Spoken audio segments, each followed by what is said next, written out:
దేవునికి మహిమ కలుగును గాక. ప్రభునందు ప్రియమైన వారలారా, ప్రభువైన యేసుక్రీస్తు వారి యొక్క ప్రశస్తమైన నామములో మీ అందరికీ శుభవందన తెలియజేయుచున్నాను. గడిచిన జూలై నెలంతా దేవుడు మనల్ని కంటికి రెప్పలా కాచి కాపాడి మనల్ని సజీవులుగా ఉంచి మనకు ఆరోగ్యం ఇచ్చి, శక్తి ఇచ్చి, బలం ఇచ్చి, ఆయుష్కాలం ఇచ్చినందుకు మన జీవితంలో మరొక నూతన పరిశుద్ధ విశ్రాంతి ఆరాధనలో ప్రవేశపెట్టినందుకు దేవునికి లెక్కలేని కృతజ్ఞతాస్తుతులు, స్తోత్రాలు, వందనాలు చెల్లించుకుంటున్నాను. ఈ మొదటి పరిశుద్ధ విశ్రాంతి ఆరాధన కొరకు ఏర్పాటు చేయబడిన ధ్యాన భాగముగా రోమపత్రిక 4వ అధ్యాయము 16వ వచనం. రోమపత్రిక 4వ అధ్యాయము.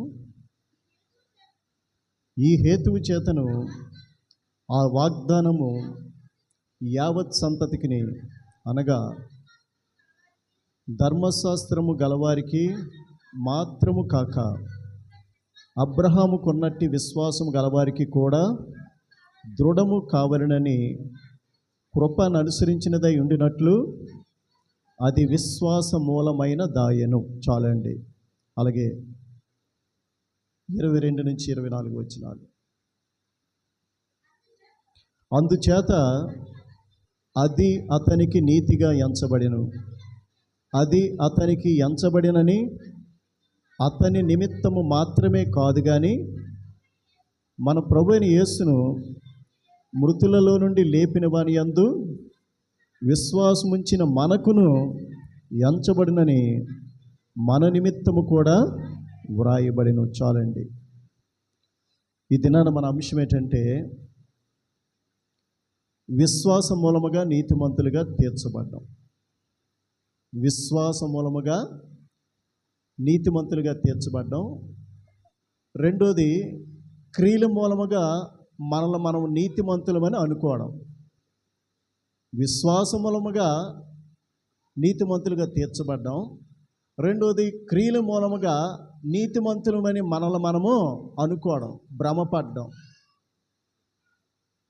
ఆయన మోషేకు తన మార్గములను తెలియజేసెను, ఇశ్రాయేలు వంశస్థులకు తన క్రియలను కనపరిచెను.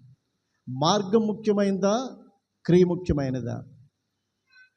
దేవుని యొక్క మార్గాలు విని అనుసరించి నడుచుకొని మారు మనసు, రక్షణ అనుభవం, రక్షణ నిశ్చయిత కలిగి ఉండి దేవుని చిత్తాన్ని, దేవుని ఇష్టాన్ని, దేవుని ప్రణాళికలను, దేవుని ఉద్దేశాలని మనం సఫలీకృతం చేయడం మనకి మేలా, లేదంటే దేవుని యొక్క ధర్మశాస్త్రంలో ఉన్నటువంటి కేవలము క్రియలు చేసి విశ్వాసం లేకుండా జీవించడం మనకి మేలా? మనల్ని మనం పరిశీలన చేసుకోవాలి.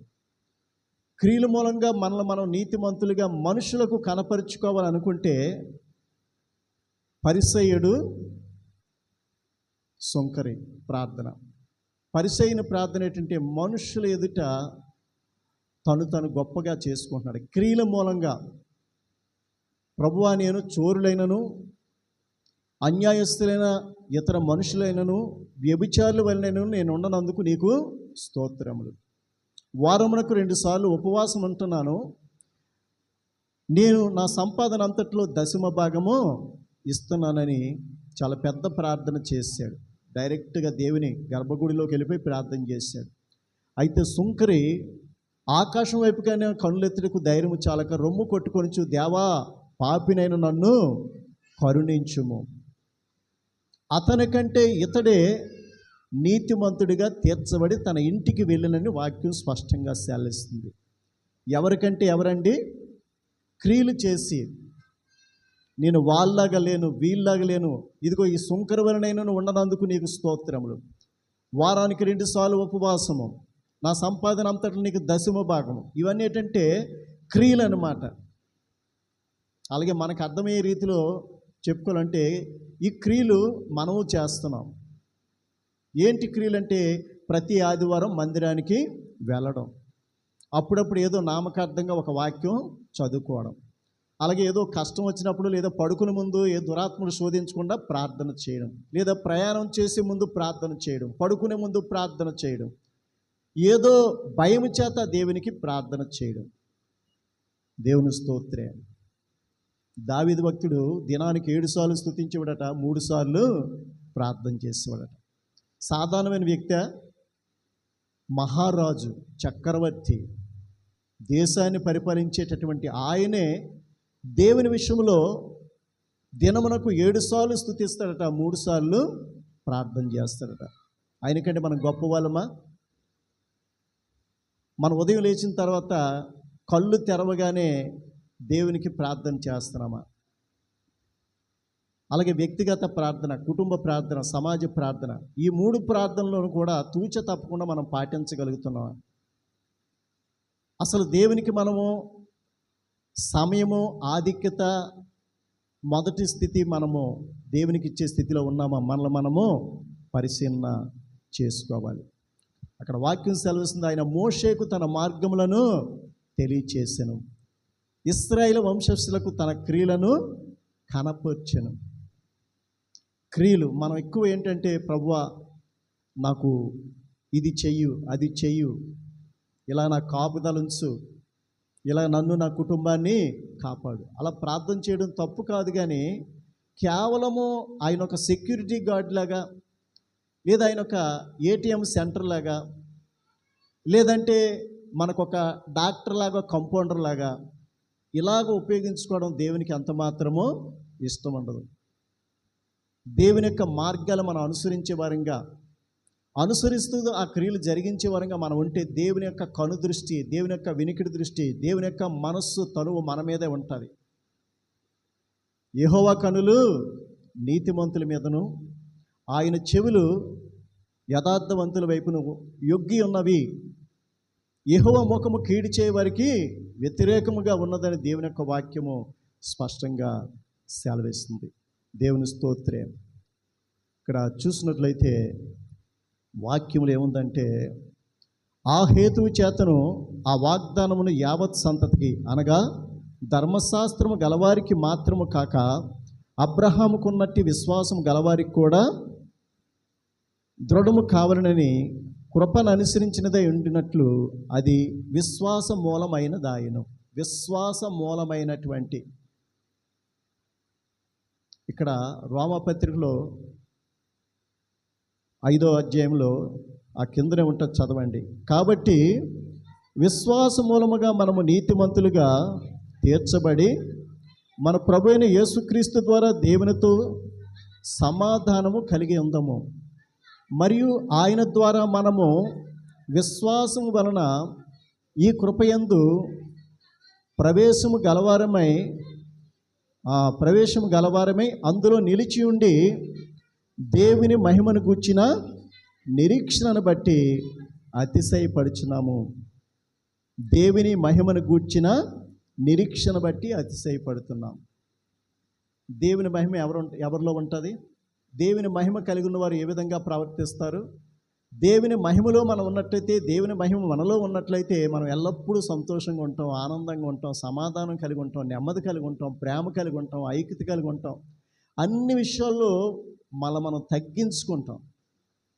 అన్ని విషయాల్లో దేవునికే మహిమ, దేవునికే ఘనత, దేవునికే ప్రభావాలు మనము ఆరోపిస్తాం. భక్తుడైన పౌలు గారు అంటున్నాడు, నేనేమై ఉన్నాను అది నా దేవుని కృప వలనే ఉన్నాను. నేను కలిగి ఉన్నవన్నీ ఆయన ఇచ్చినవే. దేవుని స్తోత్రం. అలాగే ఆకాశమందు నీవు తప్ప నాకు ఎవరున్నారు? నీవు నాకుండగా ఈ లోకంలోనిది ఏది నాకు అక్కరలేదు. ఆయన రాజు, ఒక చక్రవర్తి. అలాగంటే ఆఫ్టర్ ఆల్ మనం ఎంత అండి? ఈ భూమి మీద మన బ్రతుకు, మన జీవితము, మన ఆయుష్, మన విశ్వాసము, మన ప్రార్థన ఎంత ఒకసారి మనం ఆలోచన చేయాలి. ఒక గొప్ప మహారాజే, ఒక చక్రవర్తే, నేను ఎల్లప్పుడూ యెహోవాను సన్నతించుదును, నిత్యము ఆయన కీర్తి నా నోట నుండును, యెహోవాను బట్టి నేను సంతోషిస్తున్నాను. ఆ విధంగా ఉండడం వలన నీతిమంతులు కూడా నా యందు సంతోషించి ఆనందిస్తారని దేవుని యొక్క వాక్యము సెలవిస్తుంది. అలాగే శాస్త్రులు, పరిసయ్యులు, సద్దూకాయులతో ప్రభు చెప్తున్నాడు, మీరు నా వాక్యమునందు నిలిచి ఉన్న ఎడల మీరు నాకు నిజముగా శిష్యులై ఉండి సత్యమును గ్రహించుదురు. వారు అంటున్నారు, అప్పుడు సత్యము మిమ్మలను స్వతంత్రులుగా చేయను అని చెప్పినప్పుడు శాస్త్రులు పరిశీలు సద్దుకేలు తిరిగేమన్నారంటే, మేము అబ్రహాము సంతానము, మేము ఎన్నడూను ఎవనికి దాసులుగా లేమే, మీరు స్వతంత్రులుగా చేయబడదురనే మాట ఏమిటని అడుగుతున్నారు. అప్పుడు ప్రభు అంటున్నాడు, పాపము చేయి ప్రతివాడును పాపమునకు దాసుడు. దాసుడు ఎల్లప్పుడూ ఇంటిలో నివాసము చేయడు, కానీ కుమారుడైతే ఎల్లప్పుడూ నివాసము చేయను. కుమారుడు మిమ్మల్ని నిజంగా స్వతంత్రులుగా చేసినట్లయితే, కుమారుడితో మీరు స్నేహం చేసినట్లయితే అప్పుడు మీరు నిజముగా స్వతంత్రులుగా ఉంటారు. దేనికి బానిసలుగా ఉండరు, దేనికి తల వంచరు, దేనికి విధేయత చూపించవలసిన పని లేదని దేవుని యొక్క వాక్యము స్పష్టంగా సెలవిస్తుంది. ఇక్కడ మొదటి మాట ఏంటండి? మేము అబ్రహాము సంతానము, మేము ఎవనికి ఎన్నడూను దాసులుగా ఉండలేదే, నీవు మమ్మల్ని స్వతంత్రులుగా చేస్తావని నువ్వు చెప్తున్న మాట ఏమిటి అంటే, ప్రభు దానికి చెప్పారు, పాపము చేయి ప్రతివాడు పాపమునకు దాసుడు. రెండో మాట ప్రభువే అంటున్నాడు, యోహాను సువార్త 8:37లో, మీరు అబ్రహాము సంతానమని నాకు తెలియను, అయినను మీలో నా వాక్యములకు చోటు లేదు, కనుక మీరు నన్ను చంప వెతుకుచున్నారు. దేవుని స్తోత్రే. మొదటి మాటలో చెప్తున్నారు, మీరు నా వాక్యమందు నిలిచి ఉన్నట్లయితే, వాక్యాన్ని అనుసరించి నడుచుకున్నట్లయితే, వాక్యానికి లోబడి విధేయులుగా జీవించినట్లయితే మీరు నాకు నిజముగా శిష్యులై ఉండి సత్యమును గ్రహించెదరు. వెంబడిస్తున్నారు,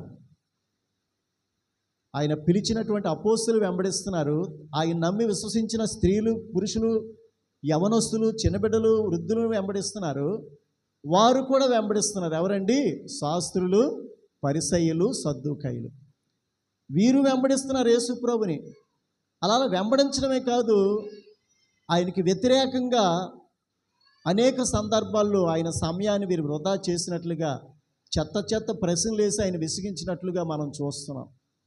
అందుకనే ఆయన చెప్తున్నారు, మీరు వస్తున్నారు, వింటున్నారు, కానీ గ్రహింపు లేని వారిగా ఉన్నారు. అదేనన్నా వాళ్ళకే కాదు, మనకు కూడా దేవుడి మాటలు చెప్తున్నారు. మీరు నా వాక్యం ముందు నిలిచినట్లయితే, నా వాక్యం మీలో నిలిచినట్లయితే, మీరు నా వాక్యానుసారంగా జీవించినట్లయితే నిజముగా మీరు నాకు శిష్యులై ఉండి సత్యమును గ్రహించదు. అప్పుడు ఆ సత్యమే, ఆ వాక్యమే మీకున్న కట్ల నుంచి, బంధకాల నుంచి, పాశాల నుంచి, ఉచ్చుల నుంచి, ఉరిల నుంచి, సంఖ్యల నుంచి, ఖైదులోంచి, ఊబిలోంచి మిమ్మల్ని విడిపించి మిమ్మల్ని స్వతంత్రులుగా చేస్తుంది. దేవుని స్తోత్రం. రెండో మాట చెప్తున్నారు, మీరు అబ్రహాము సంతానమైన సంగతి నాకు తెలియను, అయినను మీలో నా వాక్యమునకు చోటు లేదు, అందుకనే మీరు నన్ను చంప వెదుకుచున్నారు. దేవుని స్తోత్రం. ఎవరి హృదయంలో వాక్యం ఉండదో, వాక్యాన్ని ఎవరైతే గ్రహించరో, వాక్యానుసారంగా ఎవరు జీవించరో వారు యేసుక్రీస్తుని చంపేవారిగా ఉన్నారు, సిలువ వేసేవారిగా ఉన్నారు. హృదయంలో వాక్యం ఉండాలి, రెండోది ఆత్మ ఉండాలి. ఈ రెండు ఉన్నవాడే క్రైస్తవుడు. నా ఆత్మ లేనివాడు నా వాడు కాడు. నా యందు మీరును మీ యందు నా మాటలు నిలిచుంటేనే కానీ మీరు నాలో ఫలించలేరని దేవుని యొక్క వాక్యము స్పష్టంగా సెలవిస్తుంది. అలాగే మత్తయి 3:8-9లో బాప్తిస్మిచ్చి యోహాను, శాస్త్రులు, పరిసయ్యులు తన దగ్గరికి వచ్చారు. అందరూ ఆయన బోధ విని పశ్చాత్తాపడి మారు మనసు పొంది పాప క్షమాపణ నిమిత్తం, మారు మనసు నిమిత్తం బాప్తిసం పొందుతూ ఉంటే వీళ్ళు వచ్చారు, మనం ఎందుకు తీసుకోకూడదు? అప్పుడు అంటున్నాడు ఆయన, సర్ప సంతానమా, రాబోయే ఉగ్రతను తప్పించుకోవడానికి మీకు బుద్ధి చెప్పిన వాడెవడు? మారు మనసుకు తగిన ఫలాలు మీరు ఫలించండి. అబ్రహాము మాకు తండ్రి అని మీరు తలంచుకొనవద్దు. అబ్రహాము మాకు తండ్రి, మేము అబ్రహాము సంతానము, అబ్రహాము మాకు తండ్రి అని మీలో మీరు తలంచవద్దు. దేవుడు ఈ రాళ్ల వలన అబ్రహామునకు సంతానము కలుగ చేయగలడు. దేవుని స్తోత్రం. చూసారా? అలాగే యేసు ప్రభుని ఊరేగిస్తున్నారు. బేత్పగే, బేతని నుండి యెరూషలేము వరకు ఊరేగిస్తున్నారు గాడిద మీద. ఇలా ఊరేగిస్తున్నప్పుడు పిల్లలు, ప్రభుపేట వచ్చిరాజు స్తుతింపబడును గాక, సర్వోన్నతమైన స్థలంలో దేవునికి మహిమయు, ఆయనకి ఇష్టలైన మనుషులు భూమి మీద సమాధానం కలుగును గాక అని వెంబడిస్తున్నటువంటి అపోస్తులు అనగా శిష్యులు, అలాగే స్త్రీలు, పురుషులు, అలాగే యవనస్తులు, అంతకంటే ముఖ్యంగా చిన్న బిడ్డలు మరీ గట్టిగా కేకలేస్తుంటే ఆ గుంపులో ఉన్నటువంటి శాస్త్రులు, పరిసయ్యులు, ఇదిగో ఏంటి అల్లరి, ఏంటి గోల, వాళ్ళు ఊరకుండమని నువ్వు చెప్పు అని అన్నప్పుడు ప్రభు అన్నారు వారి వైపు తిరిగి, వీరు ఊరకుండిన ఎడల ఈ రాళ్ళు లేచి నా గురించి కేకలు వేసి సాక్ష్యం ఇచ్చి నన్ను స్తుతిస్తాయి. ఎవరంటే రాళ్ళు?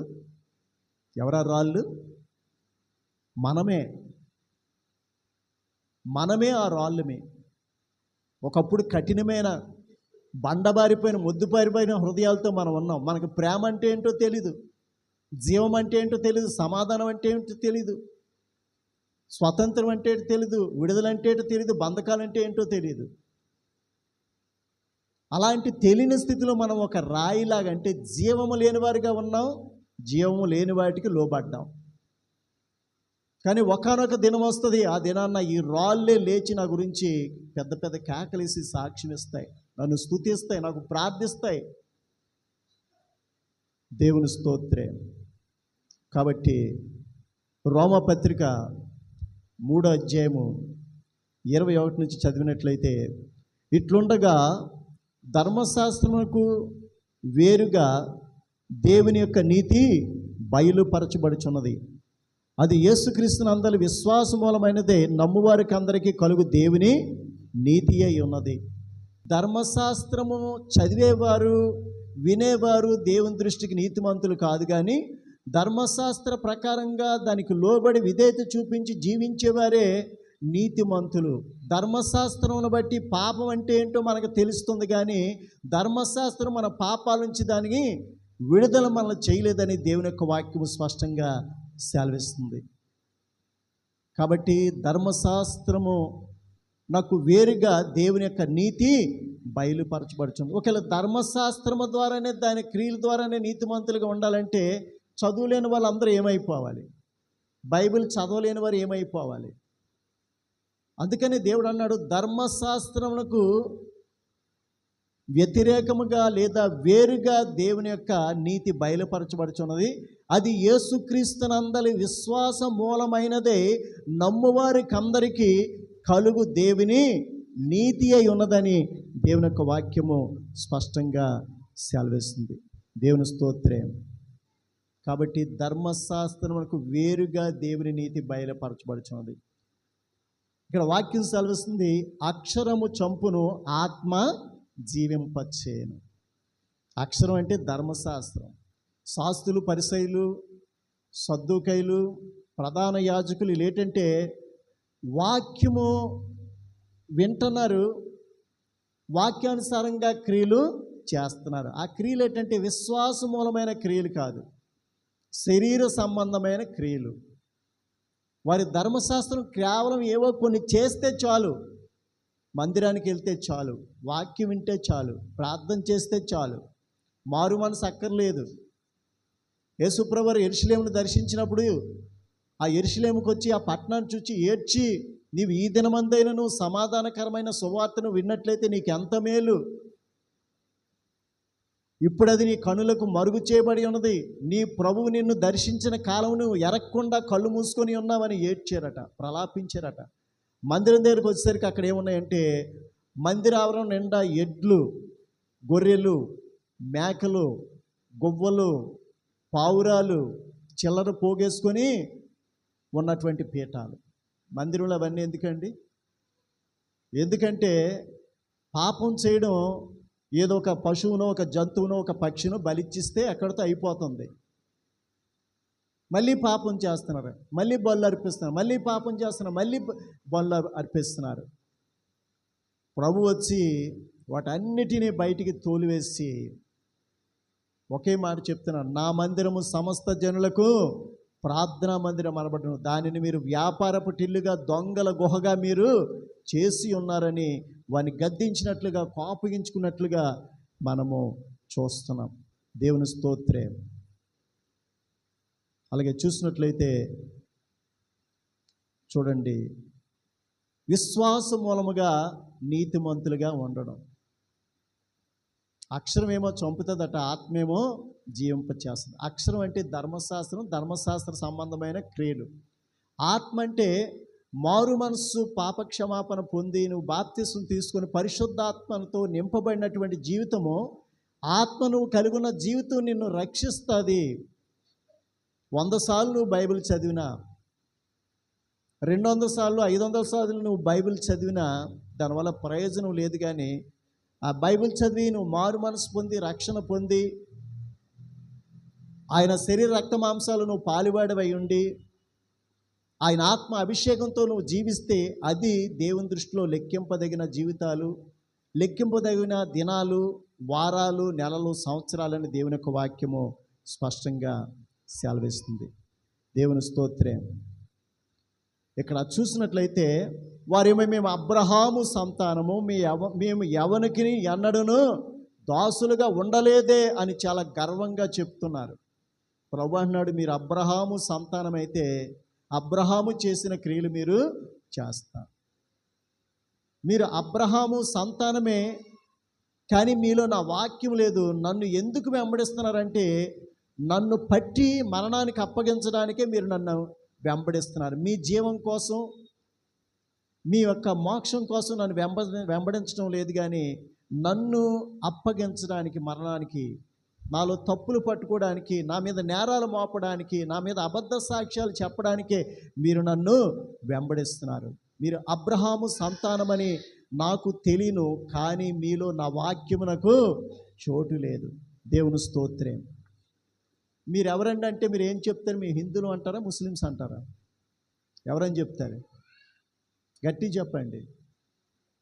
మనందరము క్రైస్తవుని. యేసుక్రీస్తునందు మీరు అందరూ విశ్వాసము వలన దేవుని కుమారులై ఉన్నారు. క్రీస్తులోనికి బాప్తిస్మము పొందిన మీరందరూ క్రీస్తునే ధరించుకొని ఉన్నారు. దేవుని స్తోత్రం. వస్త్రాలు ఎలాగైతే శరీరానికి ధరించుకున్నామో అలాగే మన హృదయానికి, మన ఆత్మకి క్రీస్తునే మనం ధరించుకున్నామంట. మన మనస్సుల మీద, హృదయాల మీద దేవుని యొక్క వాక్యం ఉన్నది.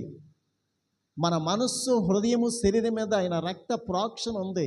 మన హృదయం అనే మందిరంలో, ఆలయంలో ఆయన ఆత్మ నివసిస్తుంది. కాబట్టి మీరు యేసుక్రీస్తునందరి విశ్వాసం వలన దేవుని కుమారులై ఉన్నారు. క్రీస్తులోనికి బాప్తిసం పొందిన మీరు అందరూ క్రీస్తునే ధరించుకొని ఉన్నారు. ఇందులో యూదుడని, గ్రీసు దేశస్థుడని, స్త్రీ అని, పురుషుడని, స్వదేశీయుడని, విదేశీయుడని భేదము అందరూ మీరు ఆయనలో ఉన్నారు, ఆయన మీలో ఉన్నారని దేవుని యొక్క వాక్యము స్పష్టంగా సెలవిస్తుంది. ఇక్కడ చూసినట్లయితే క్రియల మూలముగా విశ్వాసము, రెండోది విశ్వాస మూలముగా నీతిమంతులుగా తీర్చబడే జీవితం, జీవించేటటువంటి జీవితంలో ఉన్నటువంటి క్రియ. దేవుని స్తోత్రం.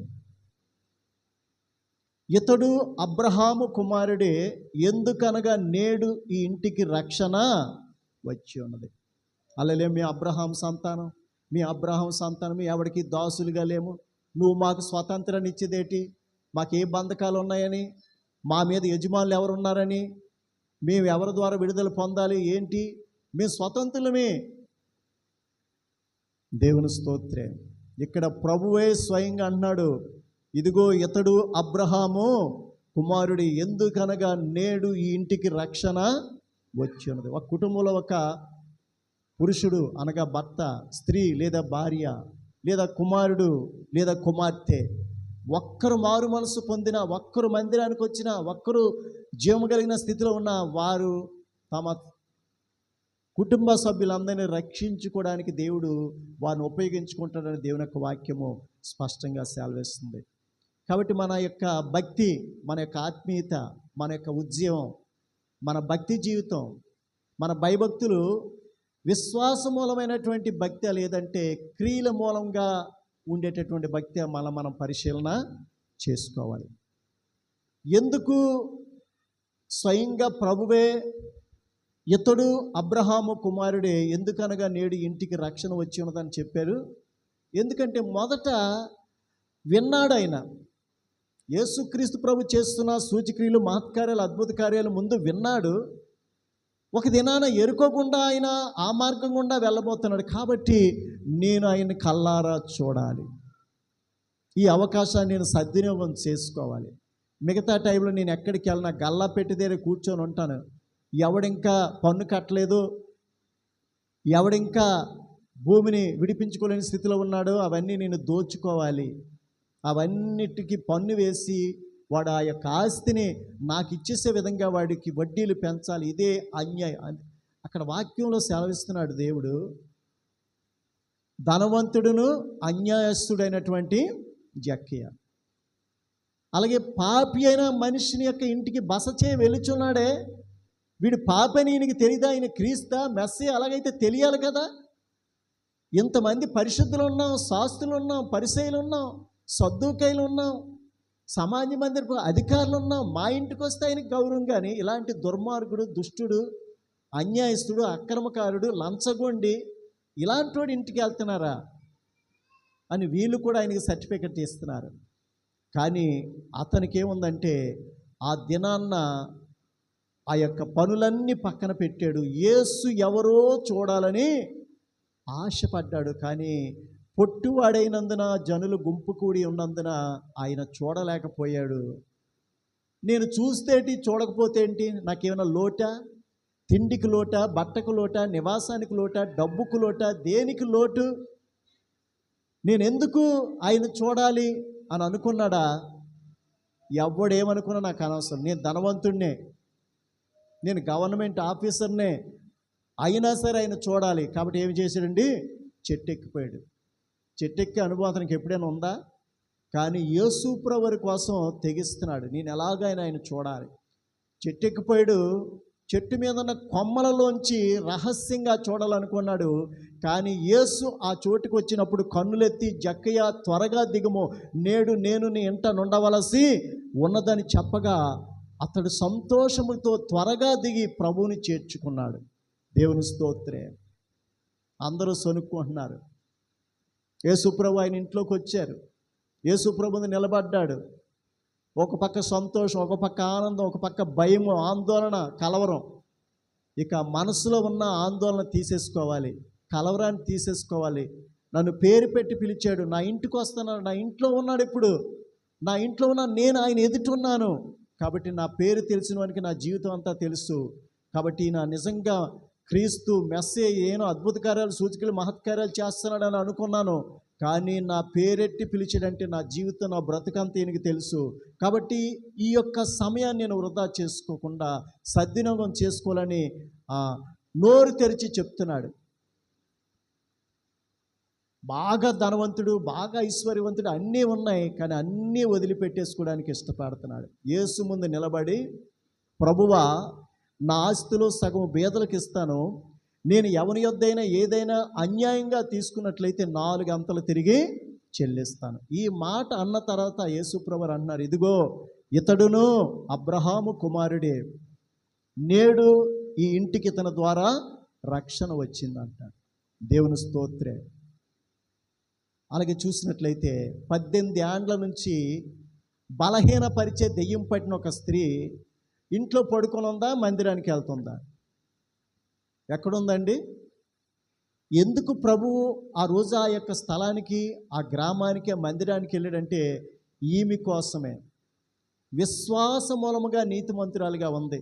జక్కయ్య కూడా విశ్వాస మూలముగా నీతిమంతుడిగా తీర్చబడ్డాడు. ఆ సమయాన్ని సద్వినియోగం చేసుకున్నాడు. ఈ సమయం మళ్ళా రాదు. ఏదో చూడాలనుకున్నాను, చూసి సంతోషించి ఆనందించాలనుకున్నాను, కళ్ళతో చూసి ఈయన ఇంత గొప్ప వ్యక్తి, అనేక మంది రోగులు, వ్యాధిగ్రస్తులు, బలహీనని స్వస్థపరుస్తున్నవాడు, దెయ్యాలు చూసి వణుకుతున్నది, చనిపోయిన వాడిని లేపుతున్నవాడు, నీలం ద్రాక్షరసంగా చేసినవాడు, సముద్రం మీద నడిచినవాడు, తుఫానికి గద్దించినవాడు ఈయన అని చూసి సంతోషిద్దాం అనుకుంటే నాలో ఉన్న ఆసక్తి ఆయన నా హృదయంలోకి, నా జీవితంలో, కుటుంబంలోకి వచ్చినట్లుగా దేవుడు కృప చూపించాడని, మరి విశ్వాసం మూలముగా సరే ఇవన్నీ పోయినా పర్లేదు, ఆయన ఒక్కడు ఉంటే చాలు, నా పేరు తెలిసినవాడు, నా జీవితం భవిష్యత్తు తెలిసినవాడు, ఆయన ఒక్కడు నా హృదయంలో, నా జీవితం, నా కుటుంబంలో, నా గృహంలో ఉంటే చాలు, నాకు ఇంకేం అక్కర్లేదు అని సగానికి పైగా నా ఆస్తిని బీదలకు ఇచ్చేస్తాను. ఎవరిదైనా అన్యాయంగా తీసుకుంటే 4 అంతలు మళ్ళీ చెల్లిస్తాను. అన్నీ వదిలిపెట్టుకోవడానికి, అన్నీ విడిచిపెట్టడానికి, తనకున్న అన్యాయం, అక్రమం, అవినీతిని విడిచిపెట్టడానికి, అతిక్రమాలన్నీ విడిచిపెట్టడానికి, ప్రభువునే విశ్వాస మూలముగా నీతిమంతుడిగా తీర్చబడి, ఇదిగో ఇతడు అబ్రహాము కుమారుడే, ఎందుకనగా నేడు ఈ ఇంటికి రక్షణ వచ్చి ఉన్నదని గొప్ప ఆధిక్యత అందరి ఎదుట పొందినట్లుగా చూస్తున్నాం. అలాగే ఎందుకు అది నాన్న ఆ గ్రామం వెళ్ళారు, ఆ మందిరానికి వెళ్ళారంటే, ఇదిగో అబ్రహాము కుమార్తె అయిన ఈమెను విశ్రాంతి దినమున స్వస్థపరచుట న్యాయము కాదా అంటున్నాడు. అక్కడ కూడా ఏమన్నాడండి, అబ్రహాము కుమార్తె అయినటువంటి ఈమెను. ఎందుకు అబ్రహాము కుమార్తె అయిన ఈమెనని, ఎందుకు అక్కడ అబ్రహాముని జ్ఞాపకం చేసుకున్నాడు? జక్కి విషయంలో ఎందుకు అబ్రహామును జ్ఞాపకం చేసుకున్నాడంటే, అబ్రహాము ఎవరికి తండ్రి? ఎవరికి తండ్రి? క్రియలు చేసి అందరూ ఎదుట నేను భక్తుడిని భక్తురాలను అనిపించుకున్నవాడికి తండ్రా, లేదా విశ్వాసమూలముగా నీతిమంతుడిగా తీర్చబడి దేవుని చేతే మొప్పు పొందేటటువంటి స్థితిని కలిగిన వారికి తండ్రా? విశ్వాసమూలముగా నీతిమంతులుగా తీర్చబడిన వారు, తమ్మును తాము నీతిమంతులుగా తీర్చుకునే స్థితిని కలిగిన వారిని, ఇదిగో ఇతడు అబ్రహాము కుమారుడే, ఇదిగో ఈమె అబ్రహాము కుమార్తె, ఇదిగో సాతాను బంధకాలున్న ఈమెను విశ్రాంతి దినాన్న స్వస్థపరిచిన న్యాయం కాదా? ఈమె అబ్రహాము కుమార్తె. ఎందుకు అబ్రహాము కుమార్తె అన్నాడంటే, నడువే వంగిపోతే ఎవరైనా బయటికి రాగలరా? ముసలావిడి కాదు, వివాహం అయిందో లేదో తెలీదు, యవనస్తురాలో తెలీదు, లేదా వివాహమైన స్త్రీయో తెలీదు, కానీ నడుం పూర్తిగా ముసలిదానిలాగా వంగిపోయింది. విశ్వాసమూలముగా నీతిమంతుడు ఎవరంటే, ఒకడు పరిసయ్యుడు, రెండు సుంకరి. పరిసయ్యుడికి మంచి తిండి ఉంది, వస్త్రాలు ఉన్నాయి, శరీర సంబంధమైన సుఖాలన్నీ ఉన్నాయి, రోజుకొక సుఖాన్ని అనుభవిస్తున్నాడు. ఆడు ఇంటి వాకిట పడి ఉన్న ఒక దరిద్రుడు ఉన్నాడు. సుంకర్ అన్నాడు కానీ పేరు రాయలేదు, కానీ దరిద్రుడి పేరేంటే లాజరు. ఎవరి పేరు రాయించాలో కూడా దేవుడికి తెలుసు. లాజరు అనే దరిద్రుడు కురుపులతో నిండి ఉన్నాడు, కుక్కలు వచ్చి నాగుతున్నాయి. ఆ ధనవంతుని బల్ల మీద పడినటువంటి మొక్కలు కుక్కలకి బయటకు వచ్చి పారేస్తే ఇతను అవి తిని తృప్తి పొంది దేవుని హృదయపూర్వకంగా స్తుతించేవాడట. తిండి లేదు, బట్ట లేదు, నివాసం లేదు, కనీసం ఒంటికి ఆరోగ్యం కూడా లేదు.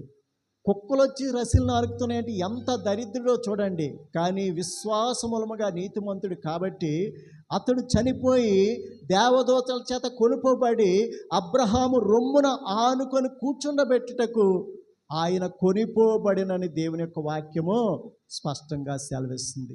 ఎందుకు ఇక్కడ స్పెసిఫిక్గా అబ్రహాము రొమ్మున ఆనుకొని కూర్చోడానికి తీసుకొని పోబడ్డాడంటే, అబ్రహాము విశ్వాసులకు తండ్రి. విశ్వాస విషయంలో అబ్రహాముకి మించిన వారు, అబ్రహాంకి పైవారు ఎవరు లేరు. విశ్వాసులకు తండ్రి అబ్రహాము. అందుకంటే ఈయన కూడా అలాంటి విశ్వాసం కలిగి ఉన్నాడు. తిండి లేకపోయినా, బట్ట లేకపోయినా, నివాసం లేకపోయినా, ఎవ్వరు ఆదరణ ఓదార్పు లేకపోయినా, ఎవరు పలకరింపు లేకపోయినా, ఇక వచ్చినోడు క్యాండ్రకి చుమ్మోస్తున్నాడు, తిట్టుకున్నాడు, దూషించుకుంటూ వెళ్తున్నాడు. అయినా ఆ రొట్టె ముక్కలు తిని, కుక్కలు తినేటటువంటి రొట్టె ముక్కలు తిని దేవుని హృదయపూర్వకంగా స్తుతించాడు, మహింపరిచి గణపరిచాడు. కాబట్టి ప్రభు తిరిగి ఆయన్ని గణపరిచాడు. అనారోగ్యంతో బాధపడుతున్నాడు కాబట్టి ఇతను చనిపోయాడు, మొదట చనిపోయాడు. కానీ దేవదూతలు పరలోకం నుంచి వచ్చి అబ్రహాము రొమ్ముని ఆనుకొని కూర్చుంటాకి ఇతన్ని కొనుపబడ్డాడంటే, అబ్రహాము ఏ విధంగా అయితే విశ్వాసమూలముగా నీతిమంతుడిగా తీర్చబడి ఉన్నాడు, అదే విశ్వాసాన్ని తిండి లేకపోయినా, బట్ట లేకపోయినా, నివాసం లేకపోయినా, ఒంటికి ఆరోగ్యం లేకపోయినా సరే సేమ్ విశ్వాసాన్ని ఇతను వెంబడించాడు. కాబట్టి ఇదిగో నువ్వు అబ్రహాముతో సమానం. దేవదూతలకు ఆజ్ఞాపించాడు, ఎలాంటి నా కుమారుడు చనిపోయాడు, నా కొరకు జీవించాడు, అతని హృదయం నిండా నా వాక్యం ఉంది, నా ప్రార్థన ఉంది, నా స్తుతి ఉంది, నా ఆరాధన ఉంది. నేను ఏమి ఇవ్వకపోయినా నేను అతన్ని పరీక్షించి పరిశోధించినప్పుడు గెలిచాడు. కాబట్టి అబ్రహాంతో సమానంగా తీసుకొచ్చి కూర్చోబెట్టండి. దేవుని స్తోత్రే. విశ్వాస మూలముగా నీతిమంతులుగా జీవిస్తున్నామా, లేదంటే క్రియల మూలంగా మనము నీతిమంతులుగా మనుషులకి కనబరుచుకుంటున్నాం? ఎందుకంటే దేవుడు చూడ్డు అలాంటి వారిని.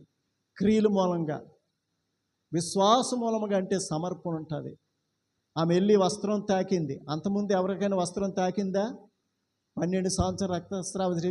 ఆమె విశ్వాస మూలంగా నీతిమంతురాలుగా తీర్చబడిన తర్వాత నోట్లోకి పసర మందులు, ఆ మందులు, ఈ మందులు తిన్నాను, తాగాను, ఏమి ప్రయోజనం, నేను నా సంకటం ఎక్కువైపోయింది, ఆయన వస్త్రపు చెంగు ముడితే చాలంటే ఆమెలోకి ఏమొచ్చింది? విశ్వాస మూలమైన నీతి వచ్చింది. దేవుని స్తోత్రే. అందుకనే వాక్యము సెలవిస్తుంది. 1 కొరింథీ 15:58 చక్కని మాట ఉంది. స్పష్టంగా చదవండి, స్పష్టంగా వినండి. 1 కొరింథీ 15:58 సహోదరులారా, మీ ప్రయాసము ప్రభువునందు వ్యర్థము కాదని ఎరిగి స్థిరులను కదలని వారును ప్రభు యొక్క కార్యాభివృద్ధి అందు ఎల్లప్పుడూ ఆసక్తులై ఉండండి. దేవుని స్తోత్రం. ఎలా ఉండాలట? సహోదరులారా, మీరు పడుచున్న ప్రయాసం, నీకు తిండి లేదేమో, బట్ట లేదేమో, నివాసం లేదేమో, ఒంటికి ఆరోగ్యం లేదేమో, రుణబాధలు, అప్పుల బాధలు, వడ్డీలతో కృంగిపోతున్నావేమో, నీవు దేవుని వద్దకు వచ్చి దేవుని నమ్మి వాటన్నిటి నుంచి విడుదల పొందడానికి నీవు దేవుని మంచి విశ్వాసం కలిగి, నిరీక్షణ కలిగి, సమర్పణ కలిగి దేవునితో కనిపెడుతున్నావేమో.